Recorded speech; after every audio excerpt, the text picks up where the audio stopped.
మన ప్రభు అయిన యేసుక్రీస్తు పునరుద్ధాన బలము కలిగిన శ్రేష్టమైన నామములో ఈ ఆరాధనలో పాల్గొనే మీ అందరికి కూడా శుభాలు తెలియజేస్తున్నాను. Praise the lord, praise the lord, praise the lord. కొన్ని విషయాలు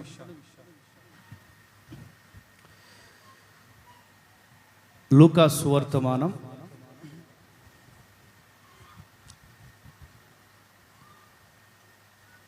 24వ అధ్యాయం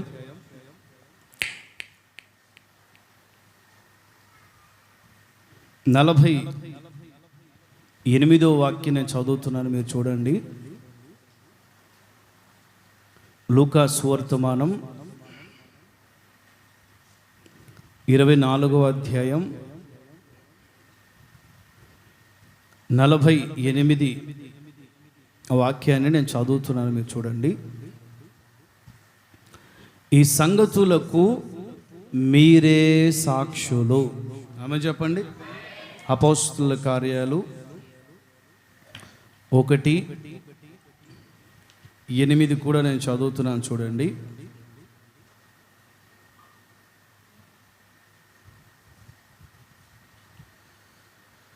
అయినను పరిశుద్ధాత్మ మీ మీదికి వచ్చినప్పుడు మీరు శక్తి నొందెదరు గనుక మీరు యెరూషలేములోను యూదయ సమరయ దేశములంతటను భూదిగంతముల వరకును నాకు సాక్షులై ఉందురు అని వారితో చెప్పాను. చెప్పండి అందరు గట్టిగా, చెప్దాం. హల్లెలూయా. ఈ రెండు మాటల్లో కామన్గా ఉన్న ఒక పదం ఏంటి? సాక్షులు. చెప్పండి. ఈరోజు వర్తమానం ఏంటంటే సాక్షులుగా మనం దేవునికి ఉండాలి. స్తోత్రం చెప్పండి గట్టిగా. ఈ రిజరెక్షన్ డే, ఈ వాతావరణం మనకి ఇంకా 40-50 రోజులు కొనసాగుతుంది. పెంతెకోస్తు అంటే జూన్ 8వ తారీఖు వరకు కూడా మీకు ఉండకపోవచ్చేమోలే, కానీ మొదటి శతాబ్దంలో యేసయ్య పునరుద్ధానుడై తిరిగిన లేచిన తర్వాత 40 రోజులు భూమి మీదే ఉండి శిష్యులకు ఆయా సందర్భాల్లో కనపడుతూ తనను తాను సజీవునిగా పునరుద్ధానుడిగా కనపరుచుకున్నారు. ఏమయ్యారు చెప్పండి. కనపరుచుకున్నారు. ప్రూఫ్, తనను తాను నిరూపించుకున్నారు అన్న అర్థం కూడా వస్తుంది. 40 రోజులు. ఆ తర్వాత ఆకాశానికి ఆరోహణం వెళ్ళిపోయి పరలోకానికి శిష్యులకి పరిశుద్ధాత్ముడు మీ మీదకు వస్తారు. పరిశుద్ధాత్ముడు వచ్చేంత వరకు కూడా నేను పైకి వెళ్ళి పరిశుద్ధాత్ముని ఆదరణకర్తను పంపిస్తాను. ఆయన వచ్చేంత వరకు మీరు తొందరపడి సువార్త కోసం వెళ్ళొద్దు. ఆయన కొరకు కనిపెట్టండి.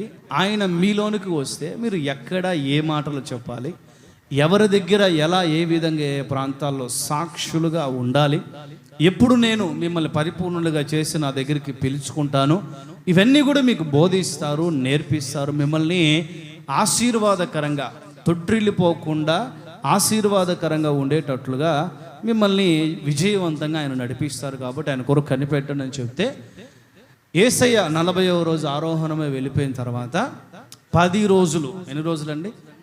10 రోజులు గురువారం రాత్రి బల్లారాధన తీసుకొనిన అదే మేడగది, గురువారం రాత్రి పస్కా పాటించిన, లేకపోతే బల్లారాధన ఇచ్చిన, తీసుకొనిన అదే మేడగదిలో 120 మంది సహోదరులు అని అంటే స్త్రీలు ఉంటారు, పురుషులు ఉంటారు. సహోదరుడు అని అంటే పురుషుడు, సహోదరి అని అంటే స్త్రీ, సహోదరులు అని అంటే స్త్రీ పురుషులు. అదనమాట. స్త్రీ పురుషులు అందరూ కలిసి ప్రభు అయిన యేసుక్రీస్తు వారికి జన్మం ఇచ్చిన మరియమ్మ తల్లితో సహా స్త్రీలు కొంతమంది, పురుషులు కొంతమంది, అందరు కలిపి 120 మంది మేడగదిలో సమకూర్చబడ్డారు. 50వ రోజు పెంతెకోస్తు అని పండుగ దినమున, ఏ పండుగ? దైవ నిర్ణయం ఉంటే పాత నిబంధనలో ఆ పండుగను గురించి ఏ విషయాలు ఉన్నాయి, ఎక్కడుంది, దాని నెరవేర్పు ఏంటి అని జూన్ 8వ తారీఖు వాగ్దాన కూటం వస్తుంది అనుకుంటాను. కాదు, జూన్ 1 వాగ్దానం. ఎప్పుడు చెప్పండి? జూన్ 1 వాగ్దానం. జూన్ 8 2వ ఆదివారం వస్తుంది కనుక ఇంచుమించుగా పెంతెకోస్తు దినం గురించి ఆ రోజు చెప్పే ప్రయత్నం చేస్తాను. ఇది స్ట్రక్చర్. అర్థమైందా? యేసయ్య పునరుద్ధానుడై తిరిగి లేచారు. ఎప్పుడు? పోయిన ఆదివారం. ఎప్పుడండి? పోయిన ఆదివారం. తిరిగి లేచిన తర్వాత 40 రోజులు భూమి మీద ఉన్నారు. ఇంకా భూమి మీదనే ఈ ఆదివారం కూడా. ఇంకా చెప్పాలి అని అంటే మొన్న ఆదివారం తోమా గారు లేరు. నిన్న పునరుద్ధానుడైన ఆదివారం తోమా గారు లేరు. ఈ ఆదివారం తోమా గారు కూడా ఉన్నారు. అది రెండో ఆదివారం సాయంత్రం కూడా వచ్చారు. ఆయన ఆ శిష్యులు కూడి ఉన్న గదిలోనికి వచ్చి వారి మధ్యలో ప్రత్యక్షమై అప్పుడు తోమా గారు ఉన్నారు. యోహాను సువార్తమానంలో మనకు ఆ విషయాలు కనిపిస్తాయి. ఆయన రెండో వారం కూడా వచ్చినట్లుగా. తర్వాత ఇంకా గలిలయ సముద్రపు దరిలో ఆ రాత్రంతా చేపలు పట్టి పడక తెల్లవారుజామున వస్తూ ఉంటే ప్రభు ఒడ్డున నిలబడి పిల్లలారా అని పిలవటం యోహాను సువార్తమానం చివరి అధ్యాయంలో మనకు కనిపిస్తాయి. 40 రోజులు తాను కనపరుచుకున్నారు. 10 రోజులు పరిశుద్ధాత్మ కొరకు కనిపెట్టారు. 50వ రోజు పరిశుద్ధాత్ముడు దిగి వచ్చిన తర్వాత సంఘం స్థాపించబడింది. ఈ ప్రాసెస్ అంతా జరిగేంత వరకు మీరు ఎక్కడా కూడా సాక్ష్యం చెప్పకండి. అయితే మీ భవిష్యత్ ఏంటి? మీ ఎడల నా చిత్తం, నా నిర్ణయం ఏమై ఉన్నది అని అంటే మీరు నా కొరకు సాక్షులై ఉండాలి. స్తోత్రం చెప్పండి, గట్టిగా చెప్పండి. మనం లూకాసు వర్తమానంలో చదువుకున్నది 40 రోజుల తర్వాత ఆరోహణమై వెళుతున్నారు కదా, ఆ రోజు అన్నమాట. చాలా సంగతులు చెప్పారు. సర్వలోకానికి వెళ్ళండి, సువర్తమానాన్ని ప్రకటించండి, అనేకుల్ని శిష్యులుగా చేయండి, మతస్థులుగా కాదు, కులస్థులుగా కాదు, ఒక వర్గానికి చెందిన వారుగా, ఒక నాయకుని వెంబడించేవారుగా కాదు, దేవుని రాజ్యం కొరకు కట్టబడే శిష్యులుగా చేయండి. ఎలా? శిష్యులుగా, భక్తులుగా, దేవుని ప్రజలుగా అనేకులను చేయండి. మారు మనస్సు ప్రకటించండి. అందరికీ మీకు నేను వరాలు ఇచ్చాను, స్వస్థతలు చేయండి, అద్భుతాలు చేయండి, అవి దేవుని రాజ్య వ్యాప్తి కొరకు మాత్రమే వాడుకోండి అని ఎన్నో విషయాలు చెప్తూ ఈ సంగతులకు మీరే సాక్షులు అని చెప్పారు. ఉత్తరం చెప్పండి. ఈ సంగతులకు మీరే సాక్షులు. ఏ సంగతులకు? చూడండి, సాక్షి అని అంటే విట్నెస్. ఎవరో చెప్పండి, చెప్పాలి. పిల్లల్ని కొంచెం కంట్రోల్ చేయండి. సాక్షి అంటే విట్నెస్. అలానే సాక్ష్యము అని అంటే టెస్టిమనీ. ఏంటో చెప్పండి, చెప్పాలి.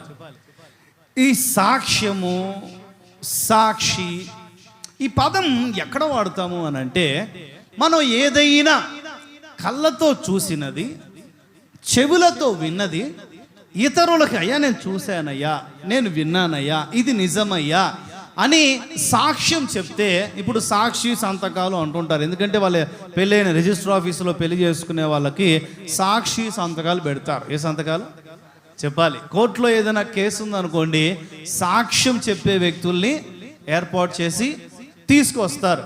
సాక్ష్యం ధర్మశాస్త్రం ప్రకారం 2 లేదా 3, ఎంతమంది చెప్పండి?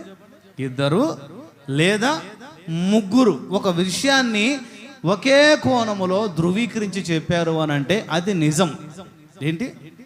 అబద్ధ సాక్ష్యాలు సృష్టిస్తారులేండి. ఉదాహరణకి షోమ్రోను నగరాన్ని అనుకొని ఒక గొప్ప భక్తిపరుణ్ణి, ద్రాక్ష తోట ఉంది అహాబు రాజు కాలంలో.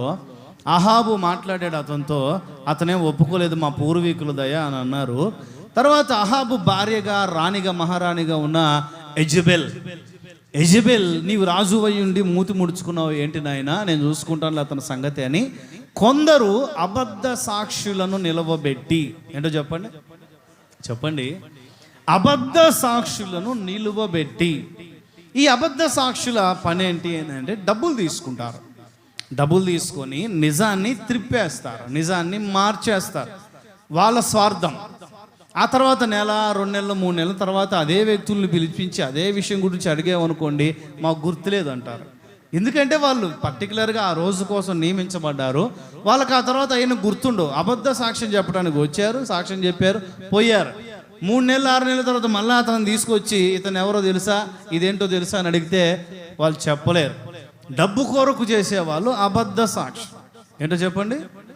డబ్బు కొరకు చేసేవాళ్ళు, స్వార్థం కొరకు చేసేవాళ్ళు, వాళ్ళ స్వలాభం కొరకు చెప్పేవాళ్ళు అబద్ధ సాక్ష్యం చెప్తారు. ఏంటో చెప్పండి. వినిపించట్లా మీకు? ఊపిరి ఆడట్లేదా?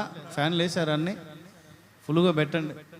ఎక్కువసేపు చెప్పండి. విడివిడి ఆదివారాలే కదా, ఒక గంటే వివరించను. ఎక్కువ నాలుగు విషయాలు ఉన్నాయి కానీ ఎక్కువ వివరించను. అట్లా వెళ్ళిపోతాను.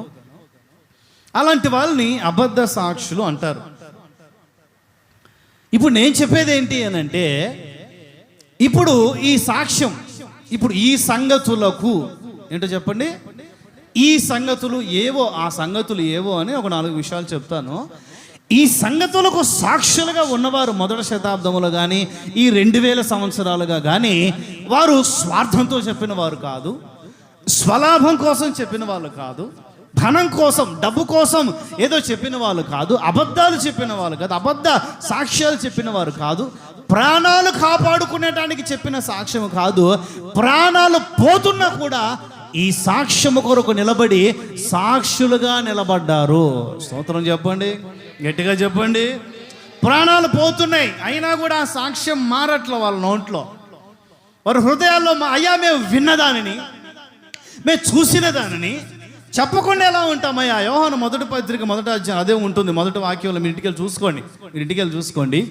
ఆది నుండి ఉన్నది, ఆది నుండి ఏముందో, మేము ఏ మాటలు విన్నామో, మేము ఏది పట్టుకొని తరచి చూసి ఇది సత్యం అని గ్రహించామో దానినే కదా మేము ప్రకటిస్తున్నాం. స్తోత్రం కలుగును గాక. వేరే ఏది కాదు, ఉన్నదాన్నే మేము ప్రకటిస్తున్నాం. మేము ప్రకటించేది లేనిది కాదు, మాయ కాదు, మంత్రము కాదు. మేము ప్రకటించేది మభ్యపెట్టేది కాదు. మేము ఈ సమర్పణ కలిగి పెళ్ళొద్దు, కుటుంబం వద్దు, ఇల్లొద్దు, వాళ్ళొద్దు, వీళ్ళొద్దు అని నిందలైన, అవమానాలైన, భారమైన, కన్నీళ్ళైనా, ఏమంటే బ్యాచులర్స్కి వచ్చే సమస్యలు మీకు తెలియనివేం కాదు. ఎన్ని ఇబ్బందులైన వాటిని దులిపేసుకుంటూ కేవలం దేవునిపై ఆధారపడి సాగిపోతూ ప్రతి స్థలములో ఆయన కొరకు సాక్షులుగా ఉంటున్నది మేము విన్నాం. స్తోత్రం చెప్పండి ప్రభువుకి. ఆ స్వరం నేను విన్నా, వ్యక్తిగతంగా నేను చెప్తున్నా. ఆ స్వరమును నేను విన్నాను. ఆయన నన్ను తాకటం నేను అనుభవించాను. స్తోత్రం కలుగునగాక. ఆయన నన్ను తాకారు. నన్ను ఎవరైతే తాకారో, ఏ స్వరమైతే నన్ను పిలిచి ఈ మహిమ కలిగిన పరిచర్యని నా చేతుల్లో నన్ను నమ్మి నమ్మకస్తునిగా ఎంచి నన్ను పెట్టిన, నాకు ఈ పరిచర్య అప్పగించినాడో ఆ వ్యక్తిని, ఆ శక్తిని, ఆ దైవ స్వరూపుణ్ణి నేను చూశాను, నేను విన్నాను, నేను దాన్నే ప్రకటిస్తున్నాను. ఆమేన్. దానికి నేను సాక్షిగా ఉన్నాను. ఆమేన్. ఎవరైనా వచ్చి బెదిరించినా కూడా నేను ఇదే సాక్ష్యం చెప్తాను. ఎవరైనా వచ్చి కత్తి చూపించినా, ఎవరైనా వచ్చి గన్ను చూపించినా, ఎవరైనా వచ్చి బెదిరించినా, అదుందా ఇదుందా అని అడిగినా, వాళ్ళు వీళ్ళని తిట్టినా, అవమానించినా, కులాన్ని బట్టి, మతాన్ని బట్టి, రంగును బట్టి, భాషను బట్టి, ఏ కోణములో ఏ విధంగా నిందించినా నేను చెప్పే సాక్ష్యం మారదు. గట్టిగా ఎందుకంటే నేను చూశాను, నేను విన్నాను, ఆ తాకిడిని నేను అనుభవించాను, నాకు కలిగిన దానిని నేను ప్రకటిస్తున్నాను. నేను దాని కొరకు సాక్షిగా స్టాండర్డ్గా నిలబడ్డాను. అందుకే శిష్యులతో ఆయన అంటారు, ఈ సంగతులకు మీరే సాక్షులయ్యా, వేరే ఎవరినో పెట్టాలి. ఎందుకంటే మీరు నాతో ఆది నుండి ఉన్నవాళ్ళు, ఎందుకంటే మీరు నాతో మొదటి నుండి ఉన్నవాళ్ళు, ఎందుకంటే మీరు ప్రతి విషయంలో నన్ను వెంబడించిన వాళ్ళు.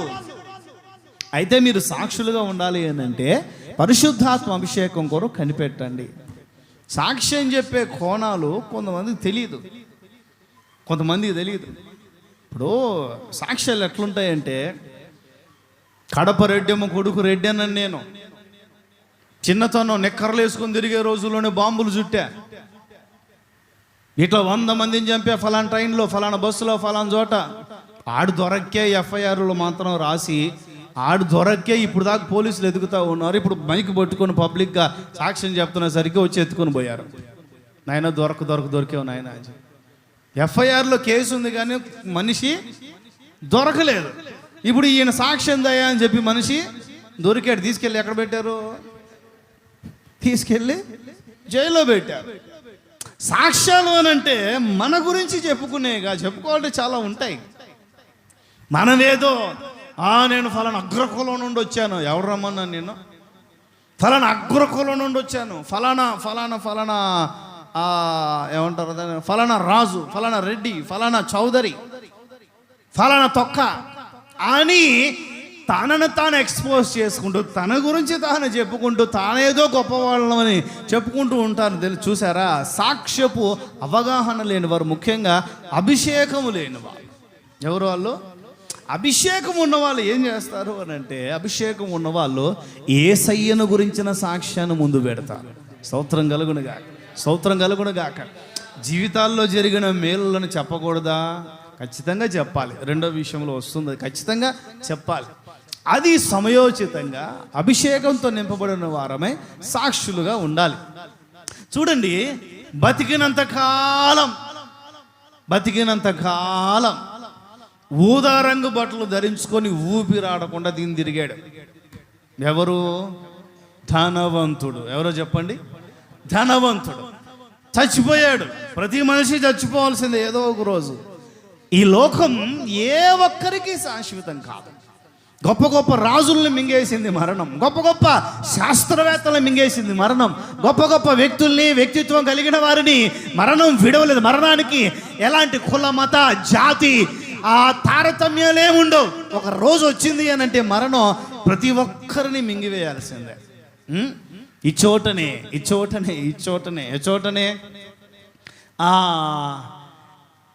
ఆ కవీంద్రుని కమ్మని కలము మోగబోయినది.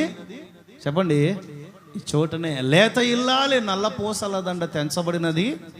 ఈ చోటనే. ఏం చేస్తున్నావా ఇక్కడ అంటే, ఏదో ఒక రోజు ఇక్కడికి రావాల్సిందే కదా. ఒక ఇంట్లో దొంగ పడ్డాడంట. ఒక ఇంట్లో దొంగోడు పడితే దొంగ దొంగ దొంగ దొంగ దొంగ అని చెప్పి అరిసి వీధిలో వాళ్ళ ఆవిడ అరుస్తూ ఉంటే దొంగ లెఫ్ట్ సైడ్ పరిగెత్తాడంట, ఇంటి యజమాని రైట్ సైడ్ పరిగెత్తాడంట. ఏమండి, ఇతను ఈ లెఫ్ట్ సైడ్ వెళ్తుంటే నువ్వు రైట్ సైడ్ పోతావు ఏంటని అని అంటే, పోనేలేవే ఏదో ఒకరు జడకు రావాలి. ఎక్కడికి? సమాధుల తోట ఉంది, ఇటు కాడి ఉంది, ఇటువైపు సమాధుల తోట ఉంది. ఏదో ఒక రోజు అక్కడికి రావాల్సిందే కదా, అక్కడ ఎదురు చూస్తూ ఉంటాను.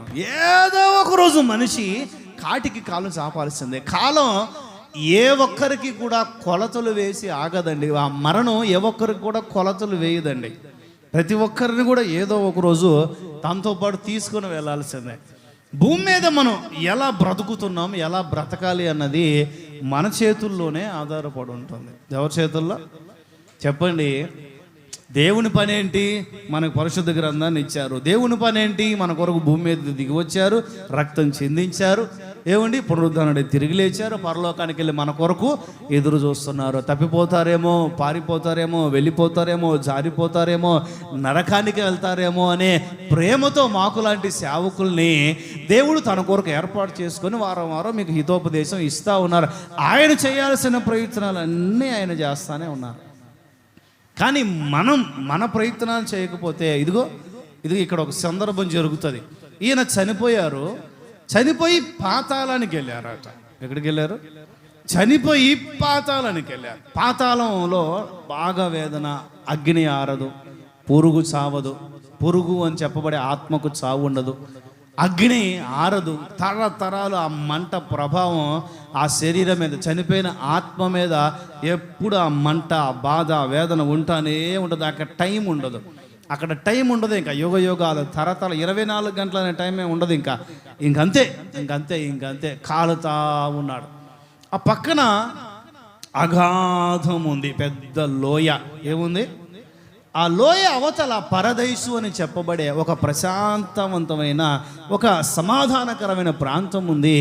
ఆ ప్రాంతాన్ని ప్రస్తుతం లీడ్ చేస్తున్న, నడిపిస్తూ ఉన్న, నాయకత్వంగా ఉన్న ఒక వ్యక్తి ఎవరు అని అంటే అబ్రహాము. ఎవరో చెప్పండి? అబ్రహాం. చూడండి, ఆ ధనవంతుని ఇంటి ముందు కురుపులతో, బాధలతో, వేదనలతో, నిందలతో ఒక అడుక్కు తినే వ్యక్తిగా, ఎవరో ఒక ముద్ద అన్నం వేస్తే తింటూ బతికి ప్రార్థన చేసుకొని ప్రభు రాజ్యాన్ని సిద్ధపడిన ఒక పేద లాజరు అబ్రహాము కుడి ప్రక్కన ఉన్నారు, అబ్రహాము రొమ్మును ఉన్నారు. ఇతనేమో నలిగిపోతా ఉన్నాడు ఆరని అగ్నిలో. ఇప్పుడు ఈ ఆరని అగ్నిలో నలిగిపోతూ ఉన్న, వేదనలో ఉన్న ఈ వ్యక్తి అబ్రహాము వైపు, లాజరు వైపు చూసి అంటారు, అయ్యా నేను ఈ నరకానికి వచ్చా కానీ భూమి మీద ఇంకా 5 ఉన్నారయ్యా నాకు సంబంధించిన వాళ్ళు. ఎంతమంది చెప్పండి?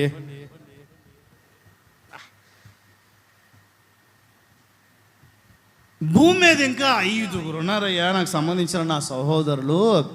వాళ్ళ దగ్గరకు వెళ్ళి సాక్ష్యము చెప్పి ఏం చెప్పి అక్కడ ఉంటే చూసుకోండి. ఆ లూకా సువర్తమానం 16, 27, 28 ఇంకా ఆ ముందట వెనక వచ్చినాలని చూసుకొని ఇంటికి వెళ్ళి జస్ట్ రాసుకోండి. లూకా సువర్తమానం 16వ అధ్యాయం 27, 28 వాక్యాలు మీరు నోట్ చేసుకోండి. నేను సాక్షినే ఉండునట్లు లేదా సాక్షిగా ఉండునట్లు లేకపోతే సాక్ష్యము చెప్పునట్లు ఆ లాజరునన్నా పంపించయ్యా, నన్నన్నా పంపించయ్యా, పోయి వాళ్ళకి బుద్ధి చెప్పేవారు. బాబు నరకం ఉందిరా బాబు అని చెప్తాను. అప్పుడు అబ్రహాం గారు అంటారు, అయ్యా అక్కడ మోషేయు అక్కడ ప్రవక్తలను ఉన్నారయ్యా, నువ్వు వెళ్ళి సువార్త చెప్పి సాక్ష్యం చెప్పాల్సినంత అవసరం అక్కడ లేదయ్యా. నువ్వు బ్రతికున్న రోజుల్లోనే నిన్ను సాక్షిగా వాడుకోవటానికి దేవుడు ఎంతో ప్రయత్నించారయ్యా. కానీ నీ మనసు సహకరించాలి, నీ ధనం సహకరించాలి, నీ శరీరం సహకరించాలి, నీ సుఖభోగాలు దేవుని సువార్తకి దేవుని కొరకు నీవు సాక్షిగా ఉండటానికి ఏమాత్రము కూడా సహకరించాలా. ఇప్పుడు చనిపోయావు, నీ సమయం దాటిపోయింది, నీ అవకాశాలు దాటిపోయినాయి, నీకు దేవుడిచ్చిన ప్రతి అవకాశాన్ని కూడా నువ్వు చేజార్చుకున్నావు. ఇప్పుడు నువ్వు సాక్షిగా ఉండటానికి అవకాశము లేదయ్యా. ఏం లేదు వినిపించట్లా? అందరూ చెప్పండి, పురుషులు స్త్రీలు అందరూ చెప్పండి. అవకాశం దేవుడు బతుకున్న కాలంలోనే మనకు అవకాశం ఇస్తారు. ఈ బతుకున్న సమయంలోనే సాక్షిగా ఉండటానికి ఉపయోగపడాలి. ఎలా ఉండటానికి?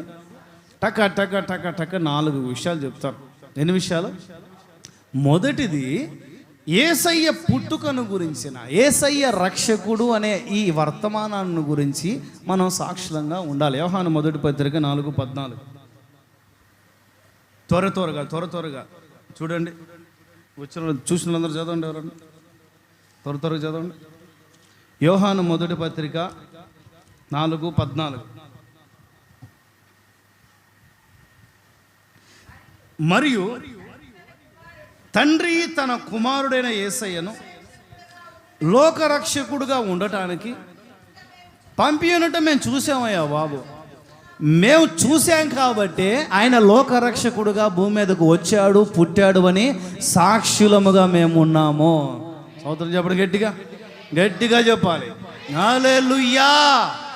ఆయన జాగ్రత్తగా ఉండాలి, చాలా జాగ్రత్తగా ఉండాలి. చాలా మన గుండెల్లో కొంచెం భారాన్ని పెంచుకోవాలి అని ప్రభు పేరిట ఆనబెట్టి చెప్తున్నాను. ఏం పెంచాలి? బిర్యానీలా? గట్టిగా చెప్పండి. గుండెల్లో కాస్తంత భారం. యేసయ్య లోకరక్షకుడు, తండ్రి యేసయ్యని రక్షకుడుగా పంపించారు, మేము చూసాం. ఈ యోహానే యేసయ్యకి ప్రారంభ శిష్యుల్లో ఒకడు. యేసయ్యకి ప్రారంభంలో ఆయన సేవ స్టార్ట్ చేసిన కొత్తలోనే 4 శిష్యులు దొరికారు. ఎంతమంది? జెబెదయి కుమారులుగా ఉన్న యోహాను, యాకోబు 2, ఆ తర్వాత పేతురు, అంద్రేయ. ఈ 4 చేపలు పట్టుకుంటూ ఉంటే సముద్రపు గల్లయ్య సముద్రపు ఒడ్డున ఈ 4 చేపలు పట్టుకుంటూ ఉంటే ఈ 4 ప్రభు సేవకు పిలిచారు. ఒకే సందర్భంలో కాస్తంత రోజులు మారినే సిచ్యువేషన్ అదే. ఎందుకంటే వీళ్ళు ఆల్రెడీ బాప్తిసమిచ్చే యోహానుకి శిష్యులుగా ఉంటారు. మనకి యోహాను సువార్తలు కనిపిస్తాయి అవన్నీ వివరణలు ఎక్కువగా. హల్లెలూయా. బాప్తిసమిచ్చే యోహానుకి ఒక 7 సార్లు చెప్పండి.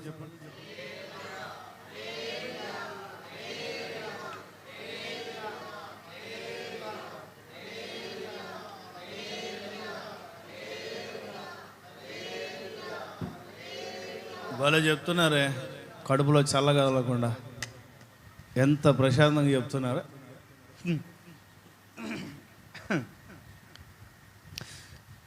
బాప్తీసం ఇచ్చే యోహాను కూడా శిష్యరేఖం చేశారు. అప్పుడు యోహాను యేసయ్యను అక్కడ నడుచుకుంటూ వెళ్తున్న యేసయ్యను చూపించి ఆయన లోకరక్షకుడు, ఆయన వెంబడించదని చెప్తే వెంబడించారు. మొదటి నుంచి యేసయ్యతో ఉన్న శిష్యుల్లో ఒకరు ఈ యోహాను. ఎవరండి? శిష్యుడైన యోహాను. మొదటి నుంచి నేను చూశానయ్యా, ఆయన లోకరక్షకుడయ్యా బాబు. ఈ లోకాన్ని రక్షించడానికి, ఈ లోకంని రక్షణలోనికి నడిపించడానికి, పాపములో, శాపములో, నరకములో, వేదనలో, శపించబడిన అలవాట్లో కూరుకుపోయి శపించమన్న జీవితాన్ని జీవిస్తూ నరకానికి వెళ్ళిపోతూ ఉన్న, నరకములో సంఖ్య పెరిగిపోతూ ఉన్న ఈ మనుష్య జాతి రక్షించబడడానికి లోకరక్షకుడుగా దేవుడు ఈ మెస్సీయని, ఈ క్రీస్తుని, ఈ యేసును భూమి మీదకి పంపించారయ్యా. మేము సాక్షులమయ్యా, మేము సాక్ష్యం చెప్తున్నామయ్యా. లోకరక్షకుడు ఎవరో కాదయ్యా, ఆయన అవతారాల్లో వచ్చిన వారు కాదయ్యా. ఏదో లోక కళ్యాణం కొరకు లోకాన్ని ఉద్ధరించడానికి ఆయా సమయాల్లో, ఆయా యుగముల్లో, ఆయా కాలములలో అవతారాలు ఎత్తిన అవతార పురుషుడు కాదయ్యా. ఆయన లోకరక్షకుడు. గట్టిగా చెప్దాం.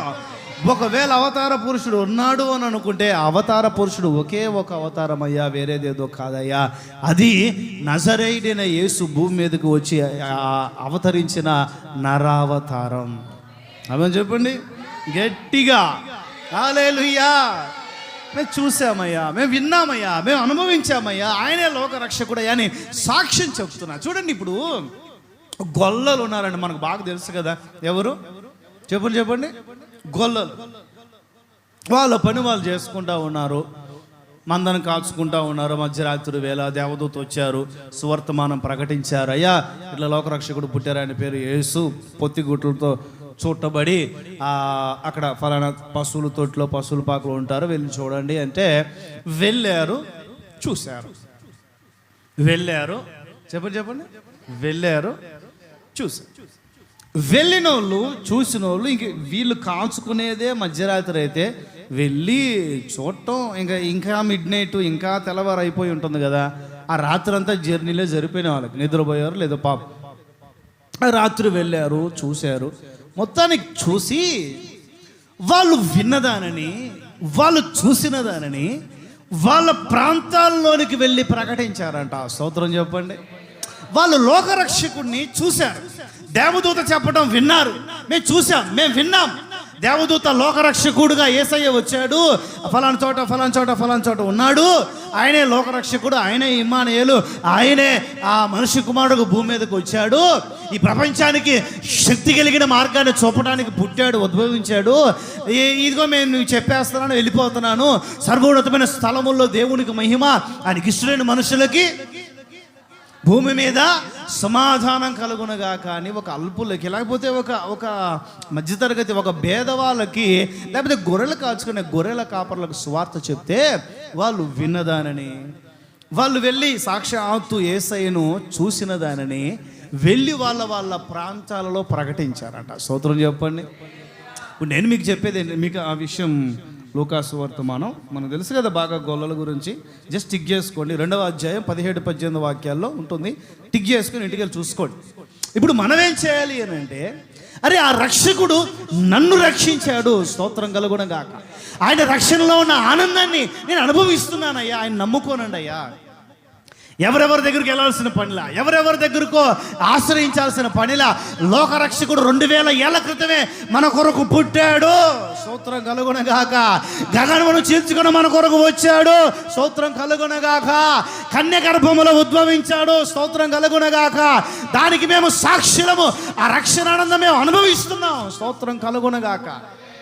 ఆ రక్షణానందం మీరు అనుభవించాలి అని అంటే మీరు కూడా నమ్ముకోండి అయ్యా, మీరు కూడా ఆరాధించండి అయ్యా, మీరు కూడా యేసయ్య దగ్గరకు రండి అయ్యా, మీరు కూడా యేసయ్య మాటలు వినండి అయ్యా, మీరు కూడా యేసయ్య రెక్కల నీడను ఆశ్రయించండి అయ్యా.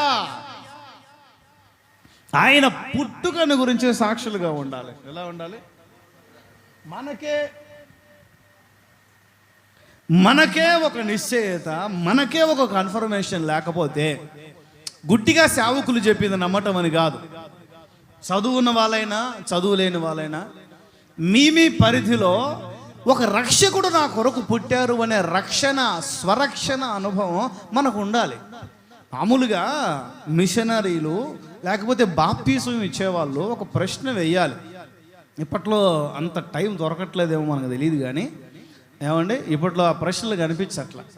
యేసుక్రీస్తును సొంత రక్షకునిగా నువ్వు అంగీకరిస్తున్నావా అని ప్రశ్న వేయాలి. ఏమేయాలి చెప్పండి? అంత టైం దొరకట్లా. ముక్కలు పీక్కొని ఎముకలు సైతం తినడానికి కూడా టైం దొరుకుతుంది, కానీ బాప్తీసం ఇచ్చే వాళ్ళ దగ్గరికి తల మీద చేపెట్టి యేసుక్రీస్తును సొంత రక్షకునుగా నువ్వు అంగీకరిస్తున్నావా నీ మనస్సులో అని అడిగేంత టైం దొరకట్లే పాపం. అంగీకరిస్తున్నావా అని అడగాలి. అప్పుడు వాళ్ళు ఏం చెప్తారు?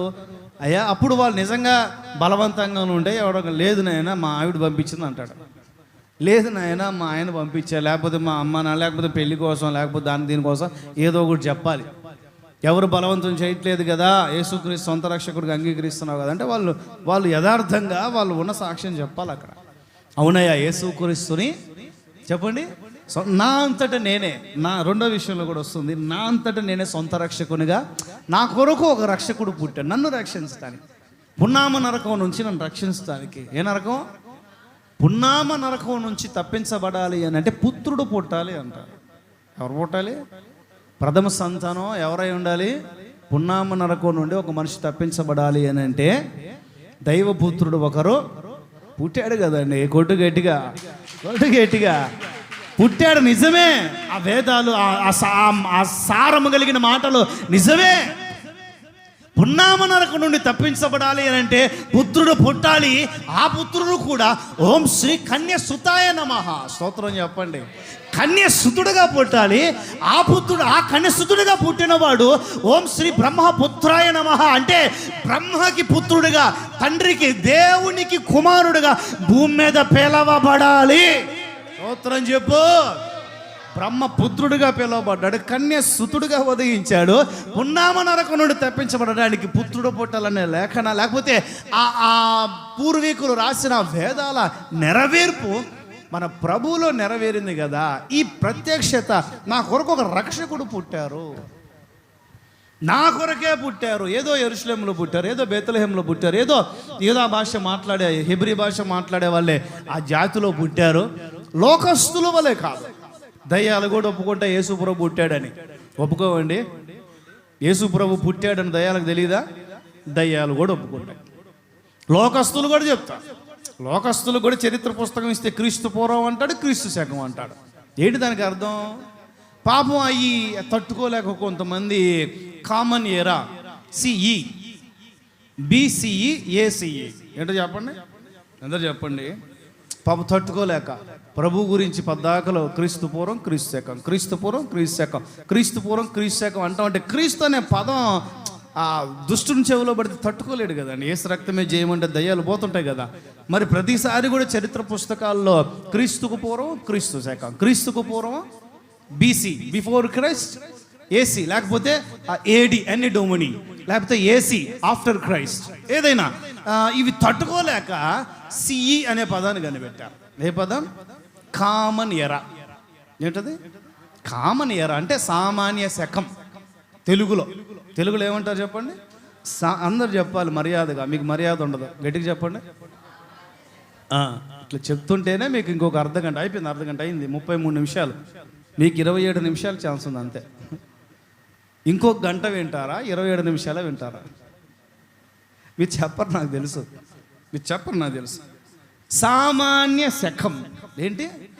కామన్ ఎరా, సిఈ అనే పదాన్ని యాడ్ చేశారు. ఇంకా ఏడీని, ఆ బీసీని తీసేశారు. అంటే వాళ్ళ పుస్తకాల్లో వాళ్ళు రాసుకున్న దాంట్లో, చరిత్రలో నుండి కాదు. నాకు నవ్వు వచ్చింది, మామూలుగా నాకు నవ్వు వచ్చింది. సరే, కామన్ ఎరా అనే అనుకుందాం. ఏమనుకుందాం అండి? సామాన్య శకం అనే అనుకుందాం అండి. కొద్దిసేపు మనందరం, మన 50 మంది మనం అనుకుందాం, సామాన్య శకం అనే అనుకున్నాం. సామాన్య శకం 500 ఏంటో చెప్పండి. సామాన్య ఆఫ్టర్ సిఈ 500, లేదా ఆఫ్టర్ సిఈ 2025, ఆఫ్టర్ సిఈ 2025. దానికి అర్థం ఏంటి? సామాన్య శకం తర్వాత 2025 సంవత్సరం ఇది. ఈ సామాన్య శకం తర్వాత ఆఫ్టర్ సిఈ అనే పదం 2025 సంవత్సరాలు అయింది అని ఏ తారీఖు నుంచి తీసుకున్నావు అని అడిగితే మళ్ళీ అక్కడికే పోయింది. స్తోత్రం చెప్పండి. యేసు ప్రభు జన్మించిన ఆ ప్రాంతానికే పోతుంది. ఆఫ్టర్ సిఈ 1000 అన్నా, 2000 అన్నా, 2025 అన్నా, 2030 అన్నా, అయ్యా నువ్వు ఎప్పుడు పుట్టావయ్యా? ఆఫ్టర్ సిఈ 1992 జూలై 17 అని నేను అన్నా. ఆఫ్టర్ సిఈ అన్నా కూడా ఆ సిఈ ఎక్కడి నుంచి, 1992 అనే పదం ఎక్కడి నుంచి తీసుకున్నావయ్యా? 1992 సంవత్సరాలు వెనక్కి వెళ్తే ఏం జరుగుతుంది అంటే అక్కడ యేసు ప్రభు జన్మించి ఉంటాడు. కోటాను గట్టిగా చెప్పట్లో, కోటో గట్టిగా. హల్లెలూయా. ఒప్పుకొనగానే ఒప్పుకోవాలి.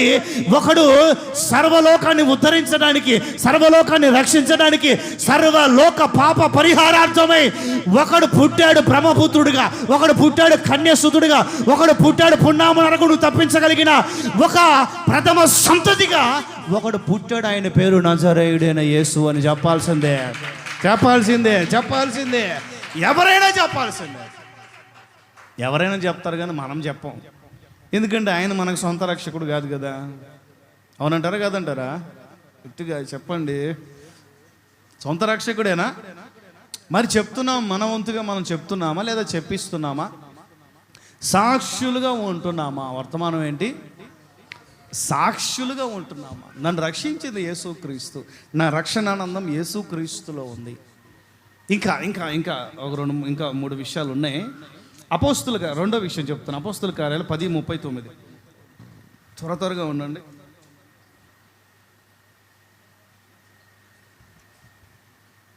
చదవండి ఎవరైనా. రే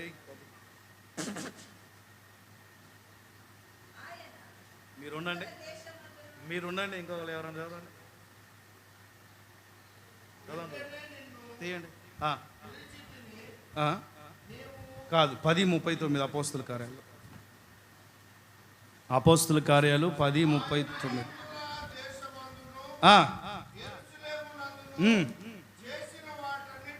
ఓకే. ఆయన యూదయలో యెరూషలేములో చేసిన కార్యములన్నిటికీ మేము సాక్షులము. గట్టిగా చెప్దాం. ఆయన కార్యములకు మనం సాక్షులముగా ఉండాలి. మొదటిదిగా ఏంటిది? ఆయన జన్మకు. ఆయన నా కొరకు జన్మించాడు. ఆయన కార్యములకు, ఆయన నా కొరకు కార్యాలు చేయగలిగిన దేవుడు. ఆయన నా కొరకు కార్యాలు చేసిన మన జీవితాల్లో చూడండి, కొంతమంది బాగా ఆశీర్వదించబడతారు, సడన్గా బలహీనలు అవుతారు. కొంతమంది బాగా బతికిన వాళ్ళుగా కనిపిస్తూ ఉంటారు, సడన్గా బలహీనలు అయిపోయినట్లు కనిపిస్తూ ఉంటారు. వీటన్నిటికీ 1,00,000 కారణాలు ఉండొచ్చేమో కానీ సుమి, వాటిలో ఒక ప్రాముఖ్యమైన కారణం, ప్రభు నాకు ఇచ్చిన ప్రత్యక్షతను బట్టి ఒక కారణం ఏమిటి అని అంటే కృతజ్ఞత లేక. ఏం లేక? కృతజ్ఞత లేక. చాలా గొప్ప గొప్ప మేలు జరిగితే, ఇట్లా జరిగితే అట్లా జరిగితే సాక్షిగా ఉంటాను అనుకున్నానన్నా అని, ఉద్యోగం వస్తే సాక్షిగా ఉంటానన్నా ప్రభు కొరకు అని అంటారు, సాక్ష్యం చెప్తానన్నా అని అంటారు, సాక్ష్యం చెప్తానంటారు, సాక్షిగా ఉంటాను అంటారు. ఎలా చెప్పండి? సాక్ష్యము చెప్తాను అంటారు, సాక్షిగా ఉంటానంటారు. తీరా ఉద్యోగం దొరికిన తర్వాత మనిషి కనపడడం, తీరా పని దొరికిన తర్వాత మనిషి కనపడడం, తీరా మేలు జరిగిన తర్వాత మనిషి కనపడడం.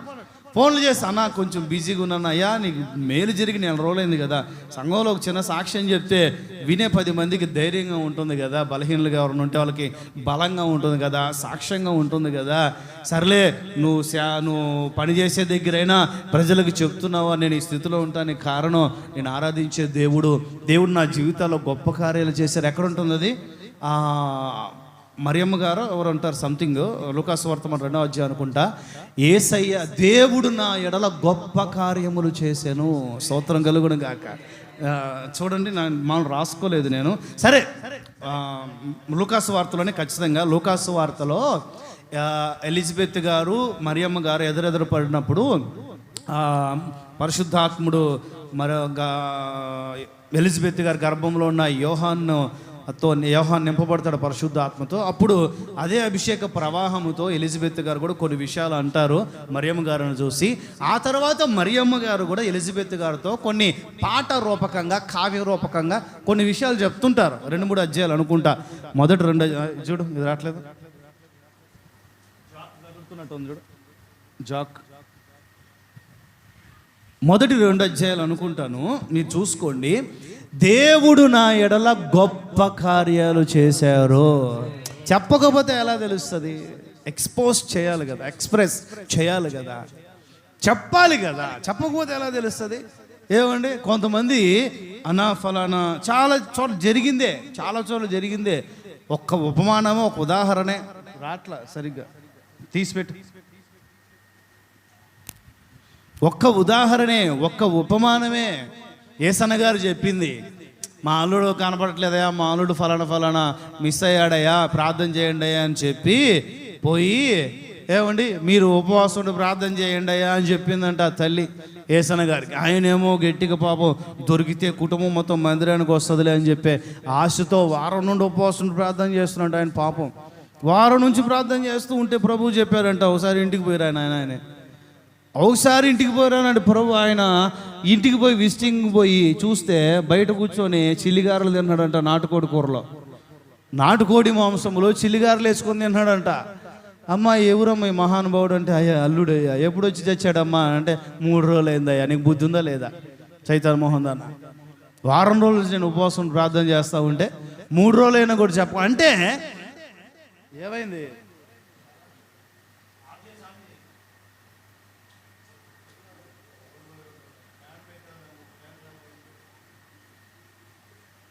హల్లెలూయా హల్లెలూయా.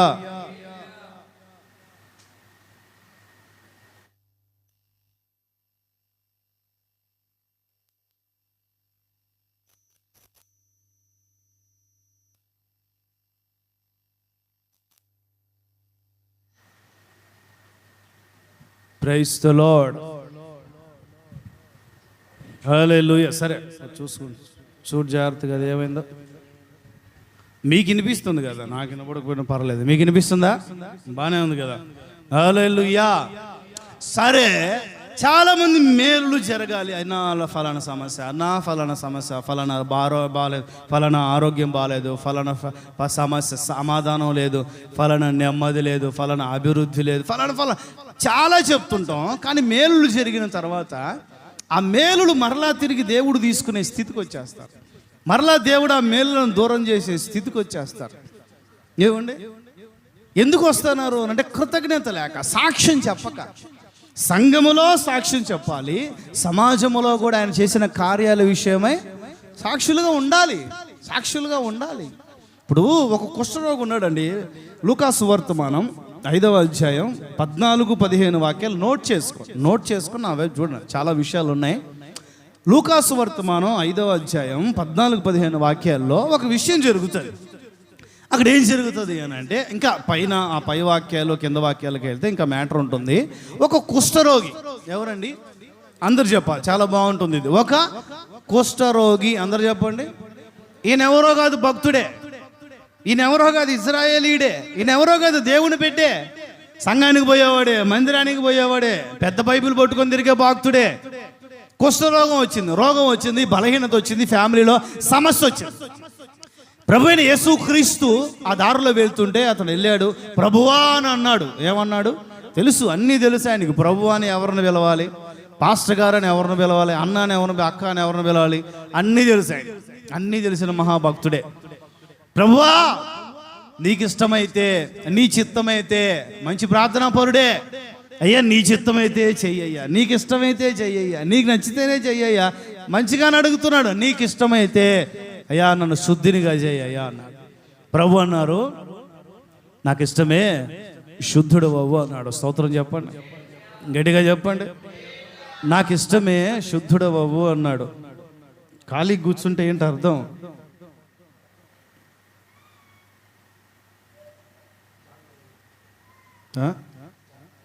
అది ఏదో ఒకటి చేయాలి కదా. ఖాళీ కూర్చుంటే ఏంది అర్థం? నాకు ఇష్టమే, నువ్వు శుద్ధుడు అవ్వు అని శుద్ధుణ్ణి చేసేసాడు. శుద్ధుని చేసిన తర్వాత ఆయనతో యేసయ్య అంటారు, ఇదిగో అయ్యా నువ్వు శుద్ధుడు అయ్యావు కదా.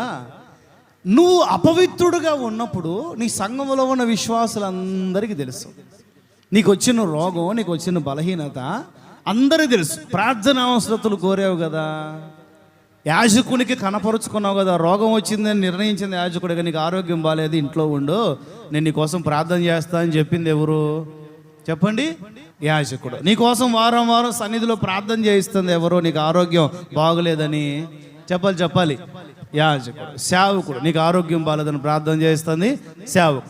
సంఘంలో ఉన్న వాళ్ళందరూ తెలుసు నీకు ఆరోగ్యం బాగలేదనే విషయం. ఇప్పుడు నువ్వు సంఘానికి వెళ్ళి, నువ్వు మందిరానికి వెళ్ళి, నువ్వు ఆరోగ్యం బాగైనట్లుగా, నువ్వు శుద్ధుడు అయినట్లుగా, నువ్వు స్వస్థపరచబడినట్లుగా పోయి సాక్ష్యం చెప్పు. ఏముంటుంది అక్కడ 14లో?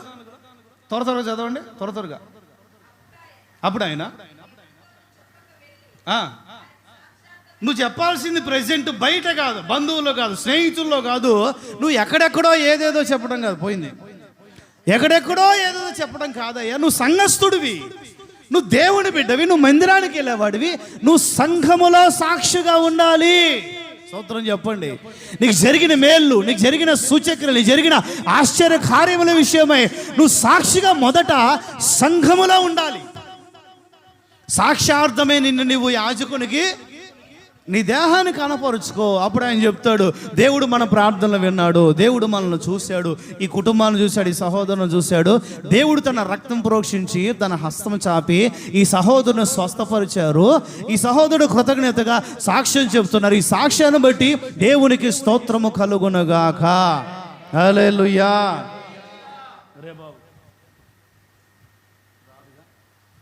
సరే సరే అట్లా ప్రెజెంట్ అట్లా వదిలేసి ఏం కాదు వదిలేసి. హీట్ సమ్మర్ కదా, మనకే ఎక్కడెక్కడ ఏదో అవుతూ ఉంది, తట్టుకుంటే పాప ఎలక్ట్రానిక్స్ హీట్. హల్లెలూయా. హల్లెలూయా. ఫ్యాన్ పెట్టండి, దానికి పెట్టారా? మీకు పెట్టుకున్నారా? ఆటకేగా. సరే, సాక్షిగా ఉండాలి. సువార్తలో సాక్షిగా ఎప్పుడు ఉండాలి? ఎవరుంటారు? సమరయ స్త్రీ ఉంది. 4వ అధ్యాయం యోహాను సువార్త. ఎవరు? మనకి చాలా సుపరిచయమైన ఒక క్యారెక్టర్, ఒక శక్తి కలిగిన సాక్షి దేవుని కొరకు. ఆమె వచ్చింది. ఆమె నీళ్ళంతా సంభాషణ అంతా మనకు తెలుసు. ప్రభు అయిన యేసుక్రీస్తుని మెస్సీగా ఇంకా హృదయం అంగీకరించి కుండా పాపం విడిచిపెట్టింది. పోయి సమరయ ప్రాంతంలో దేవుని కొరకు సాక్షిగా ఉంది.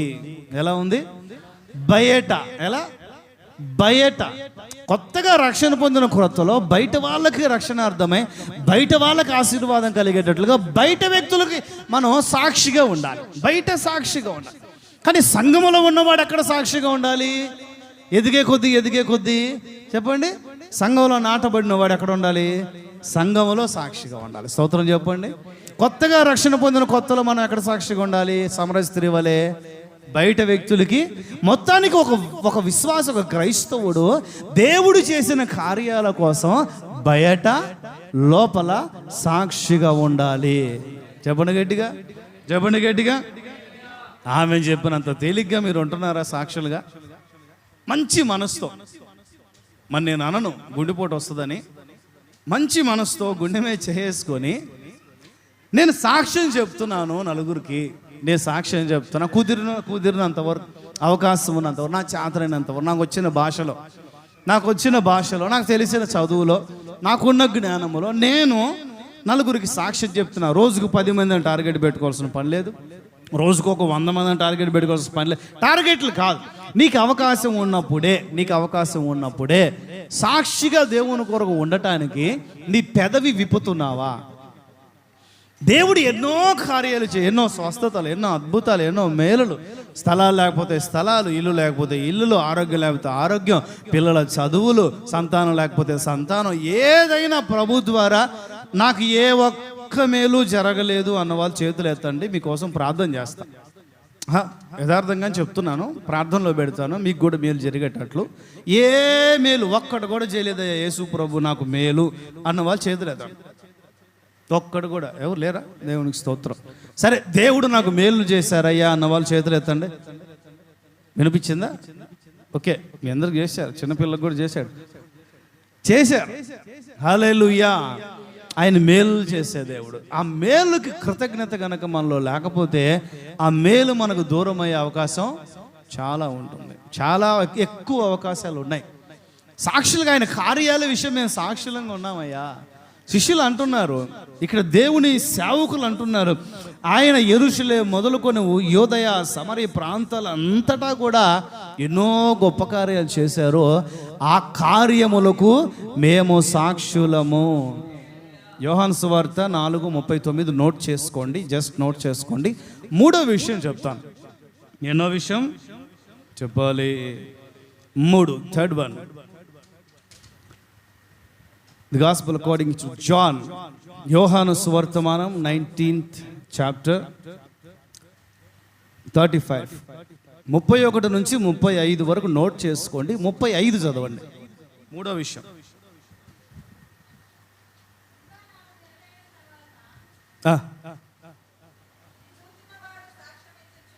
ఇది చూసిన వాడు సాక్ష్యం ఇస్తున్నాడు, అతని సాక్ష్యము సత్యమే. స్తోత్రం చెప్పండి, స్తోత్రం చెప్పండి. ఇది చూసినవాడు, ఏది చూసినవాడు? 31 నుంచి మీరు నోట్ చేసుకోండి. అక్కడ ఏం జరిగింది? 3 మేకులతో భూమి ఆకాశములకు మధ్యలో 6 గంటల సేపు మన ప్రభు అయిన యేసుక్రీస్తు, క్రీస్తు శకం 30వ సంవత్సరములో పొంతి పిలాతు అనే గవర్నర్ తీర్పును బట్టి ఇజ్రాయేలీల్లో ప్రముఖులుగా, యాజకులుగా, నాయకులుగా ఉన్న వాళ్ళ ఫిర్యాదులను బట్టి, వారి సంతకాలను బట్టి ఈ గవర్నరు యేసయ్యకి సిలువ శిక్ష వేస్తే యెరూషలేము నడివీధుల్లో కొట్టుకుంటూ, తన్నుకుంటూ, నిందిస్తూ, అవమానిస్తూ, ఊరేగించుకుంటూ ఈ కల్వరి కొండ అని చెప్పబడిన ఊరి చివర, ఊరి బయట ఉండే కల్వరి కొండ వరకు ఆయన భుజములపై సిలువ మోపి ఆ కొండ మీదకి వెళ్ళిన తర్వాత అదే సిలువపై, అదే మ్రానుపై ఆయనను వ్రేలాడదీశారు.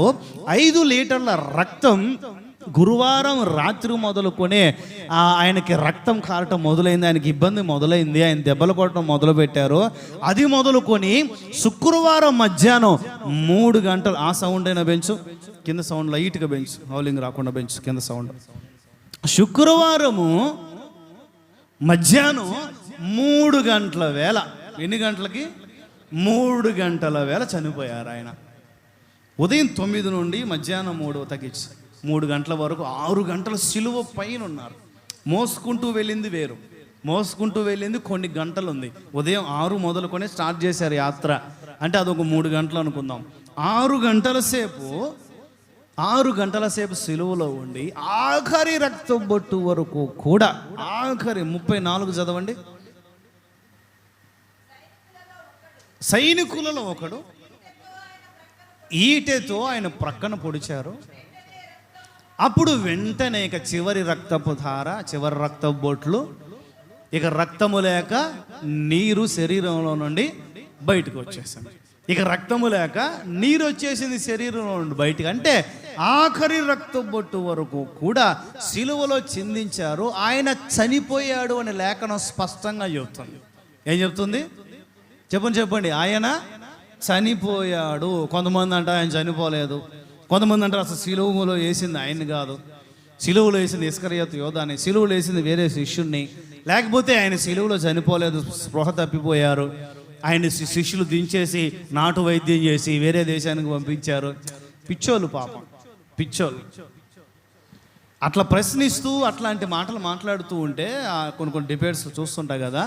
ఒక ఆయన అనకనే అన్నాడు, ఒక దైవజనుడు అనకనే అన్నాడు, సరే సార్ యేసు ప్రభు చచ్చిపోలేదని అనుకుందాం సార్, కొంతసేపు అనుకుందాం సార్, 10 నిమిషాలు. సేమ్ యాజ్ ఇట్ ఈజ్గా సీన్ రీకన్స్ట్రక్ట్ చేద్దాం, యాజ్ ఇట్ ఈజ్గా అదే సీన్ని మనం రీకన్స్ట్రక్ట్ చేద్దాం. మీరు ఉదయం 6 గంటలు మొదలుకొని 9 గంటల వరకు మీ భుజం మీద కొన్ని కింటాల బరువున్న సిలువలు మోపి, యూదులు,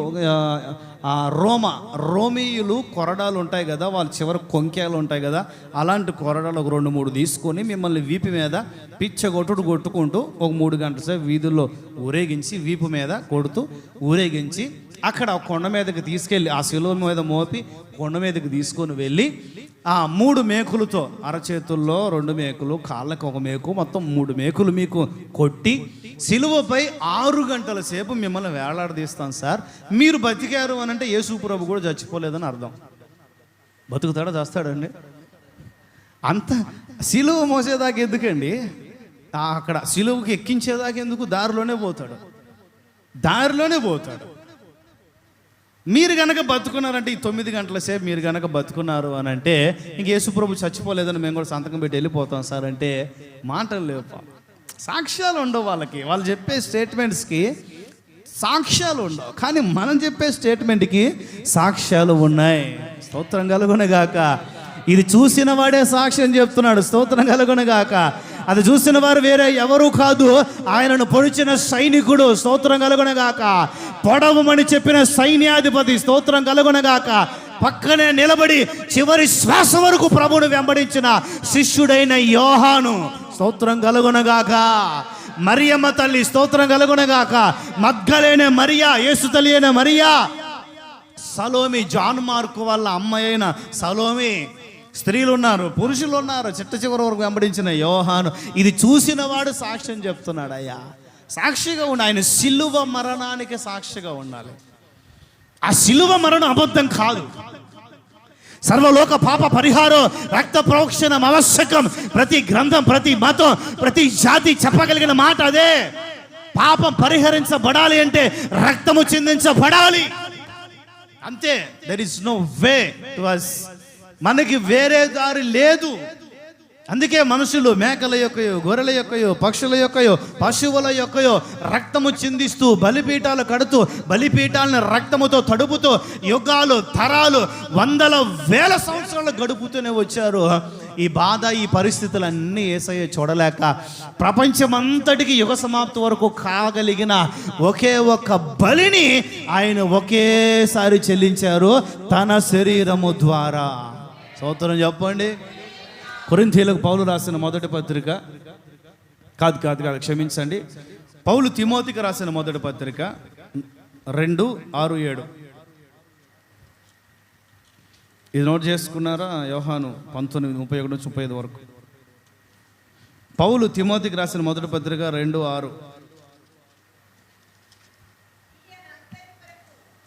ఈయన అందరి కొరకు విమోచన క్రయధనముగా తనను తానే సమర్పించుకున్నారయ్యా బాబు. దీని గురించి సాక్ష్యం సరి అయిన కాలములో ప్రకటించబడుతుంది. స్తోత్రము కలుగునగాక. ఆ సాక్ష్యం చెప్పడానికి ఆయన నన్ను ఏర్పాటు చేసుకున్నాడు, తన రక్తముతో కడిగాడు, ఈ మహిమ కలిగిన పరిచర్యకు పిలిచాడని 7వ వాక్యంలో పౌలు రాస్తాడు. స్తోత్రం కలుగునగాక. ఆ శిలువకు సాక్షులం మేము. ఆయన మరణానికి మేము సాక్షులం. ఆయన నా కొరకు మరణించారు, నా కొరకు పుట్టారు, నా కొరకు అద్భుతాలు చేశారు, నా కొరకు మరణించారు. నేనే సాక్షిని. నేను చేసిన పాపం, నేను చేసిన అతిక్రమం, నేను చేసిన అపరాధం, తల్లి గర్భములో జన్మ పాపముతో చేసిన క్రియలలో కర్మ పాపముతో నా జీవితం నరకానికి బానిసగా మార్చబడుతుంటే, దుష్టుని చేతిలో కీలిబొమ్మ వలె నేను ఉంటే, ఆ దుష్టుని బంధకాల నుండి నన్ను విడిపించి తన రక్తముతో క్రయధనాన్ని చెల్లించేసి విడుదలను అనుగ్రహించి స్వాతంత్ర్యాన్ని ఇచ్చి ఈరోజు ఆనందంగా ఆయన ఆరాధించుకునే భాగ్యం ఇచ్చాడు. ఇది ఆయన శిలువ త్యాగం. స్తోత్రం కలుగునగాక. స్తోత్రం కలుగునగాక.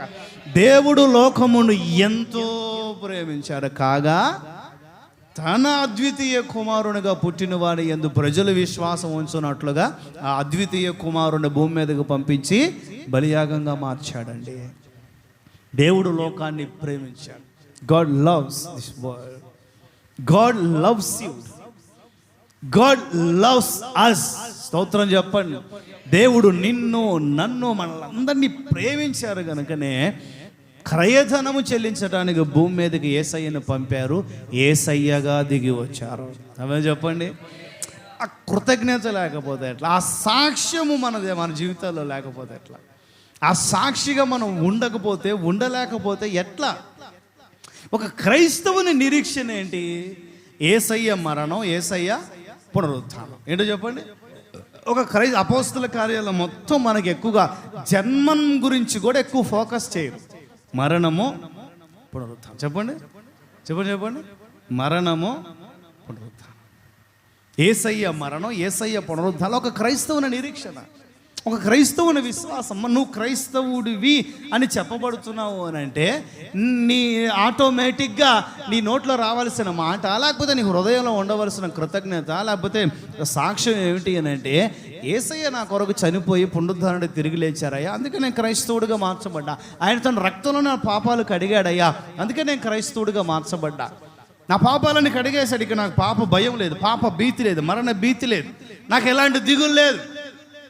అప్పట్లో సంపదలు బాగానే ఉన్నాయి, కానీ భీతి, భయం, మరణ భయం, శత్రు భయం, పాప భయం. నేను ఇంత పాపం చేసిన, ఇలా చేస్తున్నా, అలా చేస్తున్నా, నేను చచ్చిపోతే ఎక్కడికి వెళ్తానో, నా కుటుంబం ఏమైపోతుందో, ఇదేమైపోయి భయం. ఇప్పుడు ఏ భయం లేదు. ఇక్కడ కళ్ళు మూస్తే అక్కడ కళ్ళు తెరుస్తాను. స్తోత్రం చెప్పండి. ఇదే యేసయ్య నా కొరకు చనిపోయాడు, నేను యేసయ్య కొరకు చనిపోతాను. ఇదే మన నిరీక్షణ. ఈ కృతజ్ఞత మనకు లేకపోతే, దీని కొరకు మనం సాక్షులంగా లేకపోతే ఎట్లా? దీని కొరకు మనం సాక్షులంగా లేకపోతే ఎట్లా? అస్సలు తప్పుగా అనుకోవద్దు. గుడ్ ఫ్రైడే కూడా రాలేదు కొంతమంది. నాకేదో అనాలనిపిస్తూ ఉంది. నేను ఈ స్థలంలో ఉండి అనకూడదని అనట్లేదు, అంతే. ఈ స్థలం అతి పరిశుద్ధ స్థలం. మోషే గారిలాగా నేను పొరపాటు చేయదలుచుకోవట్లేదు. గుడ్ ఫ్రైడేకి రాలేదు కొంతమంది. ఎందుకు రాలేదు గుడ్ ఫ్రైడేకి? అరే, యేసయ్య మన కొరకు సిలువలో రక్తం చిందించారు కదా. యేసయ్య మన కొరకు రక్తం ఇంకేం కావాలి? రక్తం చెంది యేసయ్య దేవుడే దీనుడే భూమి మీదకి దిగి వచ్చి 33.5 సంవత్సరాలు నానా తిట్లు పడి, నానా బాధలు పడి, నానా నిందలు పడి, నానా అవమానాలు పడి, నానా కన్నీళ్లు కార్చడం రాయబడి ఉందండి. యేసయ్య దేవుడు కన్నీరు కార్చడం రాయబడి ఉందండి. ఏం రాయబడి ఉంది బైబిల్లో? యేసయ్య కన్నీరు కార్చడం రాయబడి ఉందండి. అంత బాధ దేవునికి దేనికి? నోవహు కాలంలో చేసినట్లుగా సృష్టి మొత్తాన్ని నాశనం చేసి మరలా నూతన సృష్టి చేస్తే కాదనే వాళ్ళు ఎవరు? అడిగే వాళ్ళు, దేవుణ్ణి ప్రశ్నించే వాళ్ళు ఎవరండి? దేవుణ్ణి ప్రశ్నించగలిగిన వాళ్ళు ఎవరు? కుమ్మరి దగ్గరికి కొండ వెళ్ళి నన్ను ఎందుకు ఇలా చేసావని అడగగలుగుతుందా? మనుష్యుడా, నీవు ఒట్టివాడివి, అంతే, నువ్వు అడగలేవు. నన్ను ఎందుకు ఇలా చేసావని అడగలేవు. దేవుడు మనల్ని రక్షించి మన కొరకు చివరి రక్తం బొట్టు, మనం చదివాం కదా, ఈటి తీసుకొని పొడిస్తే ఏమైంది? రక్తం, నీరు. ఇంక రక్తం అయిపోయింది, ఇంక నీళ్ళు వచ్చినాయి. రక్తం చనిపోయాడు ఆయన. అప్పటికి 31 నుంచి మీరు చదువుకోండి. ఆయన అప్పటికి చనిపోయి ఉండేను, ఆయన అప్పటికి మృతి పొందాను. అప్పటికి చనిపోయి వాళ్ళు పొడిచే ముందే, ఆయన కొన్ని నిమిషాల ముందే ప్రాణం విడిచేశారు. చలనం లేకపోతుండేసరికి అరుపులు కేకలు ఏవి కూడా చలనం లేకపోతుండేసరికి వీళ్ళకి డౌట్ వచ్చి ఆయన స్పృహ కోల్పోయాడా, చచ్చిపోయాడా, లేకపోతే నిద్రపోతున్నాడు, కొంచెం చూడండి అయ్యా అంటే ఒడిస్తే చలనం లేదు, ఏం లేదు. యేసయ్య చనిపోయాడు, మనకి లేదు ఆ చలనం. ఆ చనిపోయాడనే ఆ కృతజ్ఞత, సాక్షిగా దేవుని కొరకు ఉండాలి. ఆ గుడ్ ఫ్రైడే రోజు దేవుని సన్నిధిలో ప్రజలు కనపడకపోయేసరికి నాకు ఏం అర్థం కాల. నేను అడగను, దేవుడే అడుగుతాడు. నేను అడగను. నాకెందుకు? నేను 4 రోజులు ఉంటాను, పోతాను. నీ చేతులు గడిగేసుకుంటాను, పిలాతులాగా చేతులు గడిగేసుకుంటాను. దేవుడే అడుగుతాడు ఖచ్చితంగా. ఒకరోజు దేవుడు అడుగుతాడు ఖచ్చితంగా. గుడ్ ఫ్రైడే రోజు రాలేదు, ఈస్టర్ రోజు రాలేదు. కొంత 4వ పాయింట్ ఉంది. సరే, 4వ పాయింట్ కూడా చదువుదాం. అపోస్తుల కార్యాలు 4:33. ఈ 2 కలిపి చెప్తాను. అయిపోయింది, గంట అయింది సమయం. ఒక 5 నిమిషాలు చెప్తాను. అపోస్తుల కార్యాలు 4:33.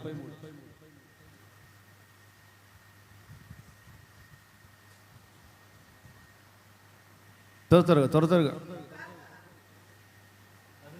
గదిలిచ్చు ఇంకోసారి.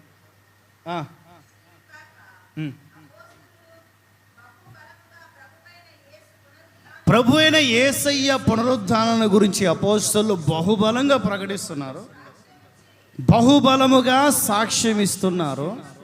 దేవుని కృప వాళ్ళందరికీ తోడుగా ఉన్నది. ఎవరందరికీ? సాక్షులుగా ఉన్న వాళ్ళందరికీ. ఎవరందరికీ? చెప్పండి. సాక్షులుగా ఉన్న వాళ్ళందరికీ, కృతజ్ఞత కలిగిన వాళ్ళందరికీ. యేసయ్య నా కొరకు పునరుద్ధానుడిగా తిరిగి లేచారు. యేసయ్య నా కోసం, నేను సాక్షిగా ఉంటున్నాను, నేను సాక్ష్యం చెప్తున్నాను దేవుని సన్నిధిలో అని కృతజ్ఞత. యేసయ్య పునరుద్ధానాన్ని గురించి సాక్షులముగా ఉండాలి. 4వ విషయం దేని గురించి? 3వ విషయములో తిమోతి పత్రిక రాసుకున్నారు కదా. 4వ విషయములో కొరింథీయులు పౌలు రాసిన మొదటి పత్రిక 15వ అధ్యాయం 12 నుండి 19 వరకు నోట్ చేసుకోండి. అపోస్తుల కార్యాలు 3:15 చదవండి. పౌలు కొరింథీయులకు రాసిన మొదటి పత్రిక 15:12 నుండి 19 వరకు నోట్ చేసుకోండి. అపోస్తుల కార్యం 3:10 చదవండి. మీరు జీవాధిపతిని చంపారయ్యా, కానీ దేవుడు ఆయనను మృతుల్లో నుండి లేపారు, మేమే సాక్షులము. కొట్టండి గట్టిగా, కొట్ట. హల్లెలూయా. మీరు చంపారు, దేవుడు ఆయనను లేపాడు, మేమే సాక్షులం. దేనికి సాక్షులంగా ఉండాలి? పునరుద్ధానానికి సాక్షులం. దేనికి సాక్షులంగా ఉండాలి? మరణానికి సాక్షులంగా ఉండాలి. దేనికి సాక్షులంగా ఉండాలి? యేసయ్య చేసిన అద్భుతాలకు సాక్షులంగా. దేనికి సాక్షులంగా ఉండాలి? యేసయ్య జన్మానికి సాక్షులుగా ఉండాలి. స్తోత్రం కలుగునుగా. ఆయన మన కొరకు జన్మించారు, మన కొరకు భూమి సంచరించారు, మనకు ఎన్నో మేలు చేశారు, మన కొరకు మరణించారు, మన కొరకు తిరిగి లేచారు, మన కొరకు ఇంకా 5వ విషయం రాయలేదు, సరైన రెఫరెన్స్ దొరక రాయలేదు. ఆయన మన కొరకు త్వరగా రాబోతున్నాడనే సాక్ష్యం కూడా మనకు ఉండాలి. స్తోత్రం చెప్పండి, గట్టిగా చెప్పండి, చేతులు ఊపుతూ చెప్పండి ఒక 3 సార్లు. ఉంటున్నామా? చాలు, ఇవన్నీ బాగానే ఉంటాయి, వీటికి కొరత ఏం లేదు. ఆకలేసేదాకా అరవటం, ఇంటికి పోయి మొక్క తింటాం, అంతే. సాక్షులుగా ఉందరుగాక, గట్టిగా సాక్షులుగా ఉందరుగాక, ఈ సంగతులకు మీరు సాక్షులుగా ఉందరుగాక.